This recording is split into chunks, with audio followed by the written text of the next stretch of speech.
Ada dua jenis harga di dunia ini. Satu yang namanya price taker, dua yang namanya price maker. Ada pengambil harga dan ikut pada harga yang telah diatur, dan ada pembuat harga. Pertanyaannya sekarang, harga minyak di dunia ini, di mana Indonesia adalah juga negara produsen dari minyak tersebut. Harga koper, tembaga, harga batu bara, di mana Indonesia adalah penghasil komoditas tersebut. Nilainya triliunan, bahkan ratusan triliunan per tahunnya nilai transaksinya. Lalu, apakah kita yang menentukan harga atau pasar? Siapa sih sebenarnya pasar itu? Siapakah price maker itu? Siapakah penentu harga itu? Jadi sendiri berdasarkan demand dan supply, atau ada yang mengatur dengan mengatasnamakan pasar dalam tanda petik? Adakah sebuah lembaga yang bermain? Adakah sebuah korporasi yang mengendalikan? Atau adakah sebuah negara sebenarnya yang mengaturnya? Siapa mereka? Bagaimana mengaturnya? Kenapa kita bangsa Indonesia bisa menjadi korban atau hanya sebagai price taker saja? Tidak bisa Indonesia menjadi price maker. Kenapa kita tidak bisa menentukan harga? Mengapa harga teh, harga tembakau, harga sawit CPO kita sebagai negara produsen kalah dengan pasar?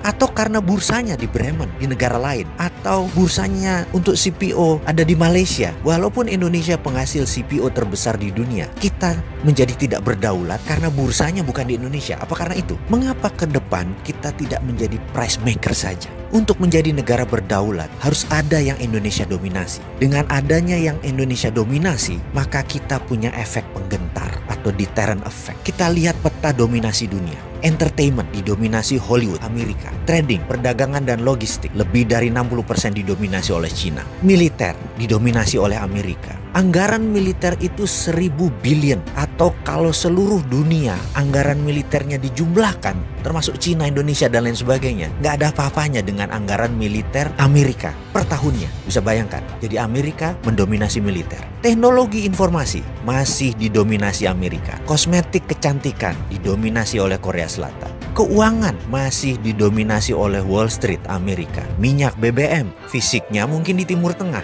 tapi Amerika masih mendominasi. Lalu, apa yang Indonesia bisa dominasi ke depan? Kita ini punya keunggulan geografi. Sumber mineral kita semua ada. Lahan yang subur, kita memiliki air. Lebih dari 95% wilayah Indonesia mengandung air, H2O. Matahari kita, lebih dari 99% wilayah Indonesia terpapar matahari. Pupuk dari barisan gunung vulkanik itu berjajar di 80% wilayah Indonesia. Dan kita memiliki jalur laut yang dilintasi kapal niaga, yang nilainya per tahunnya juga sangat besar. Lalu dengan kekuatan itu, apa yang kita bisa dominasi? Atau kita mulai dengan mendominasi bursa ikan. Kita ingin menentukan harga ikan dori, ikan tuna, dan lain sebagainya. Mengapa bursanya tidak di negara Indonesia, di negara archipelago ini? Kenapa kita nggak buat bursa ikan yang bisa menentukan harga ikan? Atau mengapa kita tidak menjadi negara penguasa food hegemoni? Kita mendirikan food estate di mana-mana, di banyak lahan di Indonesia yang masih kosong, untuk menjadi pangan dunia, lengkap dengan pengalengan dan pembekuannya. Mengapa kita tidak membangun bursa untuk mineral, logam industri, bursa tanah jarang? Sungguh Pak Pemimpin,